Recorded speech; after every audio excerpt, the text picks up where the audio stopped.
Hello दोस्तों, स्वागत है आप सभी का आपके अपने चैनल हाई एजुकेशन जोन में।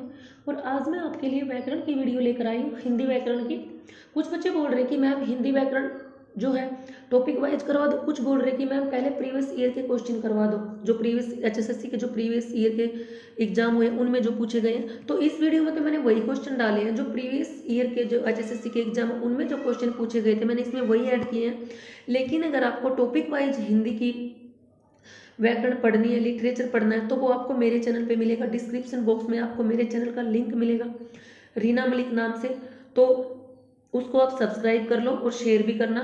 तो वहाँ पे मैं एक वीडियो डाल चुकी हूँ विलोम शब्द की, आपको वहाँ पर लिटरेचर की वीडियो भी मिलेंगी और व्याकरण की भी मिलेगी। किसी को नेट लेवल तक की भी तैयारी करनी है तो वो वीडियो भी वहाँ पर मिलेंगी। लेकिन सबसे पहले मैंने वहाँ पर विलोम शब्द की वीडियो डाली है, क्योंकि विलोम शब्द से क्वेश्चन 100% पूछा जाता है और कई बार तो 2 क्वेश्चन भी पूछ लिए जाते हैं। तो हरियाणा पुलिस के जो बच्चे हैं उनका एग्जाम काफ़ी नज़दीक है, तो उनको हेल्प हो जाएगी। तो इसलिए पहले जो जरूरी टॉपिक है वो डालूंगी, फिर बाद में धीरे धीरे सारे टॉपिक करवा दूंगी।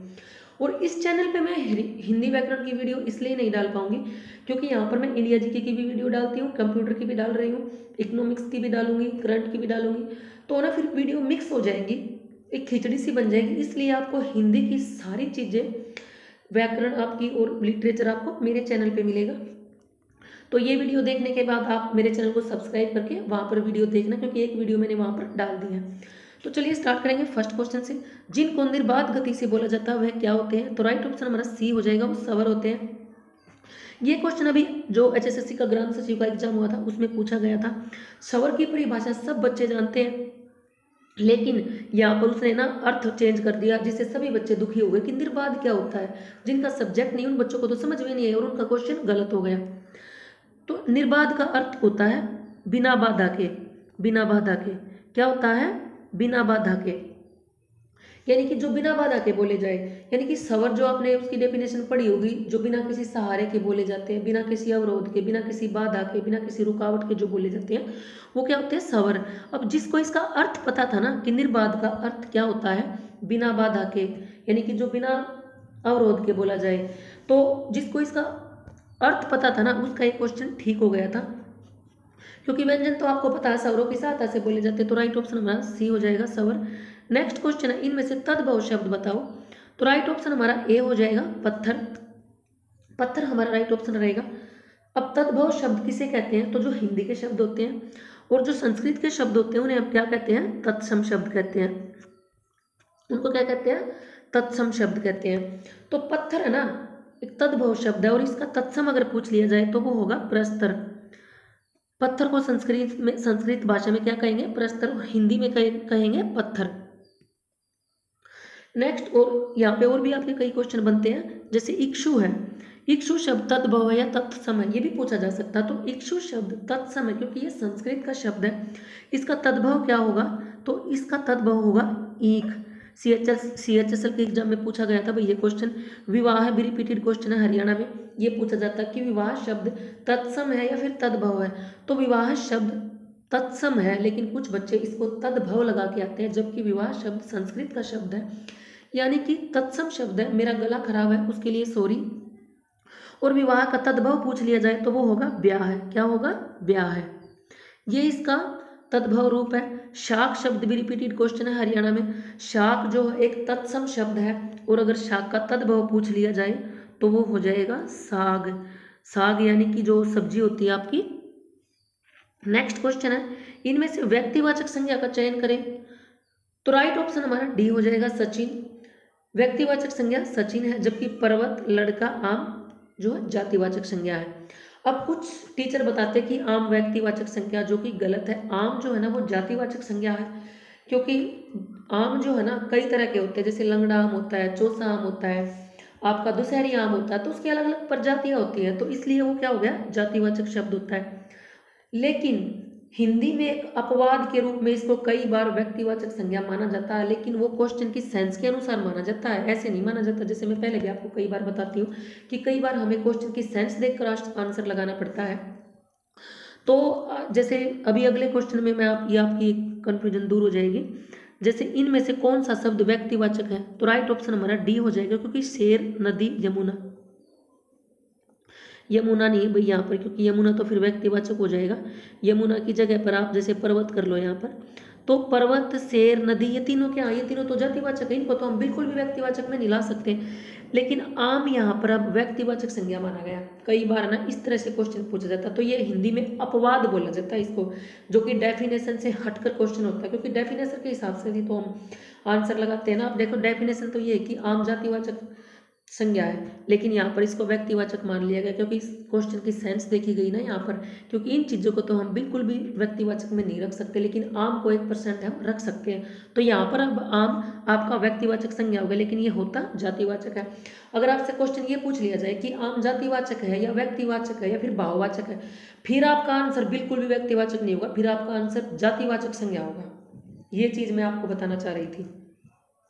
नेक्स्ट क्वेश्चन है, सब्ज बाग दिखाना मुहावरे का अर्थ होता है। आंगनवाड़ी सुपरवाइजर में पूछा हुआ क्वेश्चन है ये। तो राइट ऑप्शन हमारा ए हो जाएगा, झूठे वादे करना। सब्ज बाग दिखाना मुहावरे का अर्थ क्या होता है?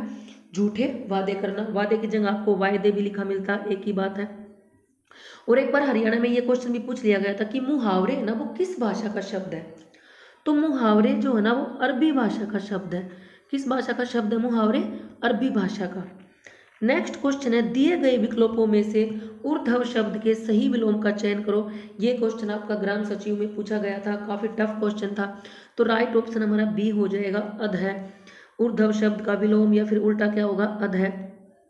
और अध है ना, ये अध नहीं बोला जाएगा, ये अधय बोला जाएगा, क्योंकि इसके पीछे विसर्ग लगा हुआ है। अब जिसका सब्जेक्ट नहीं ना, उनको ये क्वेश्चन काफ़ी दुखी करते हैं, लेकिन अगर उनको इसका अर्थ पता हो ना, फिर क्वेश्चन गलत नहीं होता। अब आपने देखा होगा कि ज़्यादातर टीचर क्या करते हैं ना, सीधा करवा देते हैं कि ऊर्ध्व का क्या होगा? अधः विलोम होगा, लेकिन उसका अर्थ नहीं बताते हैं। अगर आप अर्थ जान लेते हो ना तो आप भूलते नहीं हो, भले ही आपका सब्जेक्ट नहीं हो। तो ऊर्ध्व का अर्थ होता है ऊपर की ओर। ऊर्ध्व का क्या अर्थ होता है? ऊपर की ओर। और अधः का अर्थ होता है नीचे की ओर। ऊपर का विलोम भी क्या होता है? नीचे। तो इसलिए ऊर्ध्व का उल्टा या विलोम होगा आपका अधः। और भाई मेरी वीडियो को ना शेयर किया करो, चैनल पे नए हो तो सब्सक्राइब कर लिया करो, कमेंट किया करो, लाइक किया करो, कुछ ना समझ में आए तो बता दिया करो। नेक्स्ट क्वेश्चन है, नूतन शब्द का विलोम शब्द बताओ। तो राइट ऑप्शन हमारा डी हो जाएगा, पुरातन। नूतन शब्द का अर्थ विलोम शब्द या उल्टा होगा वो होगा पुरातन। नूतन का अर्थ होता है आपका नया। क्या होता है आपका नूतन का अर्थ? नया। और पुरातन का अर्थ होता है पुराना। तो आप इनका अर्थ भी ध्यान रखना ताकि आप भूले ना इनको। नेक्स्ट है, इनमें से विशेषण शब्द बताइए। तो राइट ऑप्शन हमारा डी हो जाएगा, बुरा। विशेषण की परिभाषा क्या होती है? किसी के गुण दोष बताना। तो बुरा क्या है? ये किसी का दोष बता रहा है कि वो लड़का कैसा है, वो लड़का बुरा है, ये उसका दोष बता रहा है। तो बुरा क्या है ना, विशेषण। जबकि लंबाई, चौड़ाई और अच्छाई, अच्छाई आप यहाँ अच्छे से लिख लेना भाई, अच्छा इस तरह से होता है। ये तीनों भाववाचक संज्ञाएं हैं। जब आप विशेषण में प्रत्यय जोड़ देते हो तो भाववाचक संज्ञा बन जाती है। जैसे बुरा के पीछे अगर हम ई लगा दें तो बुराई बन जाए, तो फिर ये विशेषण नहीं रहेगा, क्योंकि विशेषण में ई प्रत्यय लग जाएगा बुरा में, तो बुराई बन जाएगा और फिर हमारा वो भाववाचक संज्ञा बन जाएगा। नेक्स्ट क्वेश्चन है, इनमें से भाववाचक संज्ञा बताएं। तो राइट ऑप्शन हमारा डी हो जाएगा, पवित्रता। पवित्रता भाववाचक संज्ञा है। पवित्र आपका क्या है? तो पवित्र आपका है विशेषण, क्योंकि वो लड़का कैसा है या फिर वो लड़की कैसी है, बिल्कुल पवित्र है। तो पवित्र आपका विशेषण है। और पवित्र में हमने आ प्रत्यय जोड़ दिया, सॉरी आप भाई बिल्कुल गला खराब है, बोलना नहीं जा रहा। पवित्र में हमने प्रत्यय जोड़ दिया तो फिर हमारा पवित्रता बन गया। पवित्र में आपने ये प्रत्यय लगा दिया, यानी कि ता इसमें आपने जोड़ दिया, तो पवित्रता फिर आपका क्या हो गया? भाववाचक संज्ञा बन गया। केवल पवित्र आपका विशेषण था। नेक्स्ट क्वेश्चन है, हाथी शब्द का बहुवचन बताओ। तो राइट ऑप्शन हमारा ए हो जाएगा, हाथी। हाथी शब्द का बहुवचन भी हाथी ही होता है, हाथियों नहीं होता है। क्योंकि आप ना इस वाक्य में प्रयोग करके देखा करो, उससे ना आपके क्वेश्चन के ठीक होने के चांस बढ़ जाते हैं। हाथी शब्द आप अगर आप हाथी आ रहे हैं गली में तो आप क्या बोलते हो कि हाथी आ गया। अगर बहुत सारे हाथी आएंगे तब भी आप क्या बोलोगे? देखो हाथी आ रहे हैं। कभी आप बोलते हो कि हाथी आ रहे हो? नहीं बोलते हो ना। तो इसलिए हाथी शब्द का बहुवचन हाथी होता है। और एक साधु शब्द का बहुवचन भी साधु ही होता है। और ये क्वेश्चन HSSC में बहुत बार रिपीट होता है। साधु शब्द का बहुवचन भी साधु होता है, क्योंकि जैसे आपके घर पे साधु आया तो आप बोलोगे कि साधु आ गया। लेकिन जब बहुत सारे साधु आएंगे तब भी आप क्या बोलते हो, देखो साधु आ गए, तो साधु शब्द का बहुवचन साधु ही होता है, साधुवे नहीं होता है। नेक्स्ट क्वेश्चन है, इनमें से कौन सी रचना महादेवी वर्मा की है? तो राइट ऑप्शन हमारा डी हो जाएगा, निहार। इनमें से महादेवी वर्मा की रचना वो है निहार है, जो कि अभी ग्रांथ सचिव में पूछी गई थी। कामायनी किसकी रचना है? तो कामायनी जो रचना है वो जयशंकर प्रसाद की है, जयशंकर प्रसाद की रचना कामायनी है। साकेत किसकी रचना है? तो साकेत जो है वो आपकी मैथिली शरण गुप्त की रचना है। साकेत किसकी रचना है? आपकी मैथिली शरण गुप्त की। और प्रिय प्रवास किसकी रचना है? तो प्रिय प्रवास आपकी, ये थोड़ा मुश्किल वर्ड है तो इसलिए मैं इसको लिख देती हूँ। प्रिय प्रवास है हरिओद की रचना। किसकी है? प्रिय प्रवास किसकी रचना है? हरिओद की। नेक्स्ट क्वेश्चन है, इनमें से पुल्लिंग शब्द बताओ।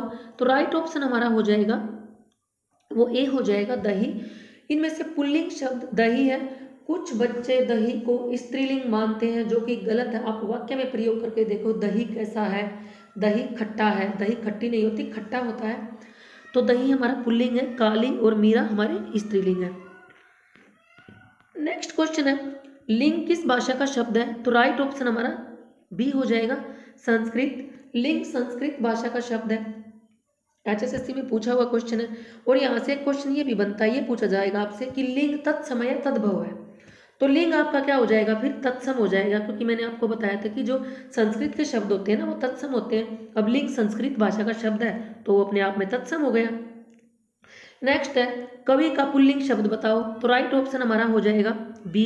ये पुल्लिंग नहीं है भाई, यहाँ पर आप स्त्रीलिंग कर लो, स्त्रीलिंग कर लो। आप यहाँ पर स्त्रीलिंग पूछा है, कवि का स्त्रीलिंग क्या होगा? तो कवि का स्त्रीलिंग आपका होगा कवियत्री।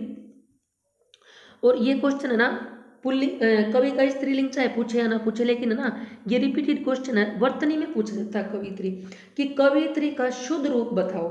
वर्तनी में कवियत्री बहुत बार पूछा जाता है, तो ये इसका शुद्ध रूप भी एक क्वेश्चन यहाँ से ये भी बनता है। नेक्स्ट क्वेश्चन है, इनमें से कौन सा शब्द अशुद्ध है? तो राइट ऑप्शन हमारा सी हो जाएगा, बहु शब्द जो है वो अशुद्ध है। बांग्ला आपका शुद्ध है, कमजोर शुद्ध है, बर्दाश्त शुद्ध है। बहु आपका अशुद्ध है, इसका शुद्ध रूप ये होता है, बहु का शुद्ध रूप ये होगा। अब ये क्वेश्चन मैं टेस्ट के लिए डाल रही हूँ, क्योंकि इससे पहले मैंने कंप्यूटर की वीडियो डाली जो कि मैं करवा चुकी हूँ। तो फोर्ट्रॉन एक प्रोग्रामिंग लैंग्वेज है, इसका प्रयोग मुख्यतः कहाँ होता है? नेक्स्ट, निम्नलिखित में से कौन कंप्यूटर मेमोरी का प्रकार है? तो ये क्वेश्चन में कुछ बच्चों को कंफ्यूजन थी, तो एक बार स्क्रीन छोटी कर लो, फिर आपको मैं ये क्वेश्चन बताती हूँ अच्छे से। तो देखो, तो इसमें देखो, पहले तो जो मैंने बताया था ना वो सुन लो, तभी आपका कंफ्यूजन दूर होगा। मैंने बताया था कि कंप्यूटर मेमोरी दो प्रकार की होती है, एक तो प्राइमरी होती है, एक सेकेंडरी होती है। मैंने आपको ये बताया था।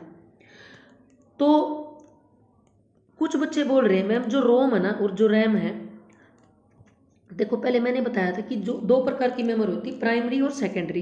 प्राइमरी मेमोरी की कैरेक्टरिस्टिक्स मैंने बताई थी कि जो प्राइमरी मेमोरी है अस्थायी मेमोरी होती है। इसमें डाटा जो है ना, कंप्यूटर की जब लाइट चली जाती है तो डाटा उड़ जाता है, वो खत्म हो जाता है, टेम्परेरी होता है। जबकि सेकेंडरी मेमोरी में वो स्थायी होता है। ये चीज़ें मैंने आपको बताई थी। लेकिन कुछ बच्चे बोल रहे कि मैम ये जो कैरेक्टरिस्टिक्स ना, जो रोम है ना, रोम जो होता है उसमें जो जो रोम क्या होता है, एक परमानेंट मेमोरी होती है, स्थायी मेमोरी होती है, जबकि रैम अस्थायी होती है। तो कुछ बच्चे बोल रहे हैं ना कि मैम ये जो प्राइमरी मेमोरी की आपने कैरेक्टरिस्टिक्स बताई है ना, ये तो रोम की हैं। तो वो बोल रहे हैं कि रोम को जो है प्राइमरी मेमोरी कह रहे हैं और रैम को सेकेंडरी मेमोरी कहते हैं, ये कुछ बच्चे कह रहे हैं। तो देखो भाई, मेरे पास दो बुक है, एक तो पुरानी बुक है काफ़ी, उसका मुझे नाम नहीं पता, उसके पेज फटे हुए, मेरे पास कोचिंग सेंटर की बुक है। दोनों बुकों में अलग अलग चीज़ें दे रखी। एक बुक में तो वो क्या कह रहा है जी कि जो रोम है ना, यानी कि जो स्थायी मेमोरी है, इसको तो वो सेकेंडरी मेमोरी बता रहा है, और जो रैम है ना, जो कि अस्थायी मेमोरी है, इसको वो प्राइमरी मेमोरी बता रहा है उस बुक में। जबकि दूसरी बुक में ये दिया हुआ है कि मेमोरी दो प्रकार की होती है, एक तो प्राइमरी मेमोरी होती है और एक सेकेंडरी मेमोरी होती है। और जो ये रोम और रैम है ना, ये दोनों प्राइमरी मेमोरी के भाग हैं। और मैंने भाई जिस टीचर से पूछा है, जिसने कंप्यूटर साइंस से जो है BA कर रखी है, वो भी यही बता रहे हैं कि ये तो एक शॉर्ट फॉर्म में जो है बुक आजकल बना देते हैं। वो ये बता रहे हैं कि मेमोरी प्राइमरी और सेकेंडरी ही होती है, लेकिन प्राइमरी मेमोरी को रोम नहीं कहा जाता, सॉरी सेकेंडरी मेमोरी नहीं कहा जाता है, बल्कि रोम और रैम ये दोनों प्राइमरी मेमोरी के पार्ट हैं या फिर इसके उदाहरण हैं, वो ये बता रहे हैं। तो एक चीज़ ये तो निकल के आई है यहाँ से नहीं, जैसे मैंने बताया था कि प्राइमरी मेमोरी अस्थायी है, लेकिन है ना उस बुक में ये भी दे रखा है, दूसरी बुक में जिसमें मैं बता रही हूँ कि अलग अलग, उसमें ये दे रखा कि जो प्राइमरी मेमोरी है वो स्थायी भी है और अस्थायी भी है। अब उसका हमारे पास सबूत भी है, देखो, क्योंकि जो रैम जो रीड ओनली मेमोरी और जो रैंडम एक्सेस मेमोरी है, ये दोनों प्राइमरी मेमोरी के भाग हैं। तो यानी कि उस बुक की बात सही भी है कि अगर रोम इसका भाग है तो रोम कैसी मेमोरी है, वो स्थायी है, परमानेंट है, तो यानी कि प्राइमरी मेमोरी भी फिर स्थायी हो गई। लेकिन रैम जो है अस्थायी है, टेम्परेरी है, तो ये भी फिर प्राइमरी मेमोरी का भाग है, तो इसका मतलब फिर प्राइमरी मेमोरी अस्थायी भी होगी। तो यानी कि उस बुक की बात मुझे कहीं ना कहीं सही भी लग रही, क्योंकि प्राइमरी मेमोरी स्थायी भी हो गई और अस्थायी भी, क्योंकि ये दोनों प्राइमरी मेमोरी के भाग हैं।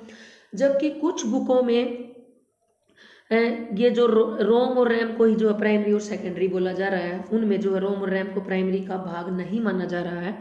अब भाई देखो, आपको इस चीज़ के बारे में कुछ अलग नॉलेज हो तो आप कमेंट में छोड़ देना, ताकि और बच्चों की भी हेल्प हो जाए। और देखो, कुछ चीज़ें आपको पता हो ना तो सबको बताया करो, दूसरे की हेल्प किया करो, ये मत सोचा करो कि मुझे आता तो मैं किसी को ना बताऊं। अब बात आती है वोलेटाइल की और नॉन वोलेटाइल की। तो जो रोम मेमोरी जो है ना, जो स्थायी है, देखो ये बात तो सच है, ये स्थायी है, इसको ही हम नॉन वोलेटाइल बोलते हैं। और जो रैम है, इसको ही हम वोलेटाइल बोलते हैं। ये कन्फ्यूजन भी आपकी दूर हो गई है। और बाकी देखो भाई, लंबी वीडियो हो गई है, लेकिन आपका कन्फ्यूजन दूर करने के लिए सारी बातें बतानी पड़ती हैं। एक बार फिर से बता देती हूँ, एक बुक में तो जो है ना रोम और रैम को ही प्राइमरी और सेकेंडरी बोला जा रहा है, और दूसरी बुक में जो है रैम और रोम को जो प्राइमरी के भाग बताया जा रहा है। और उसमें सेकेंडरी मेमोरी क्या बताई जा रही है, उस बुक में जिसमें रोम और रैम को प्राइमरी का पार्ट बताया जा रहा है, उसमें सेकेंडरी मेमोरी को स्थायी मेमोरी बताया जा रहा है, और इसको ना सस्ती मेमोरी बताया जा रहा है। जबकि प्राइमरी को वो महंगी बोल रहे हैं, इसको ये सस्ती मेमोरी है। और ना इसमें डाटा बहुत ज़्यादा मात्रा में भी आप स्टोर कर सकते हैं, जबकि इसमें बहुत ज़्यादा मात्रा में स्टोर नहीं कर सकते। ये स्थायी है और ये अस्थायी और स्थायी दोनों है। इसके एग्जाम्पल मैं आपको बता देती हूँ। तो हैंड डिस्क बोल रही हूँ, हार्ड डिस्क, और दूसरा सॉलिड स्टेट डिवाइस। ये इसके जो है एग्जाम्पल दिए जा रहे हैं उस बुक में। और रोम के और रैम के एग्जाम्पल मैं आपको पहले बता चुकी हूँ, क्योंकि ये इसके पार्ट है प्राइमरी मेमोरी के। और रोम के मैंने बताया था, जैसे प्रोम, ई प्रोम, ये पहली वाली वीडियो में मैं आपको बता चुकी हूँ। तो भाई देख लेना आप कहाँ पे क्या मिस हुआ क्या नहीं, थोड़ा खुद भी जानने की कोशिश किया करो। नेक्स्ट है एक कंप्यूटर उपकरण जिससे हार्ड कॉपी प्राप्त की जाती है, वह क्या होता है। नेक्स्ट है आंकड़े यानी कि डाटा क्या होता है। नेक्स्ट है IBM क्या है। और दूसरा भाई ना देखो, ज़्यादातर बुकों में बाकी यही बताया जा रहा है। जैसे वो टीचर थे, जैसे मैंने उनसे पूछा ना, तो वो रोम और रैम को जो है वोलेटाइल और नॉन वोलेटाइल बोला जा रहा है, लेकिन इनको प्राइमरी और सेकेंडरी नहीं बता रहे हैं। वो देखो, उनको तो ज़्यादा नॉलेज होती है, जिनका सब्जेक्ट होता है वो तो यही बता रहे हैं कि रैम और रोम यानी कि वोलेटाइल और नॉन वोलेटाइल ये इसके पार्ट है प्राइमरी मेमोरी के, जो कि प्राइमरी मेमोरी स्थायी भी है और अस्थायी भी है। और जबकि सेकेंडरी मेमोरी अलग चीज़ है और ये सिर्फ स्थायी ही होती है। और इसके एग्जाम्पल मैंने बता दिए। और अगर आपको इनको और भी डिटेल में पढ़ना है तो वही बता देना, अगली वीडियो में मैं इनको और भी डिटेल में आपको पढ़ा दूंगी। और मेरे चैनल को भाई सब्सक्राइब कर लो और वहाँ पे जाकर मेरी वीडियो को देखना।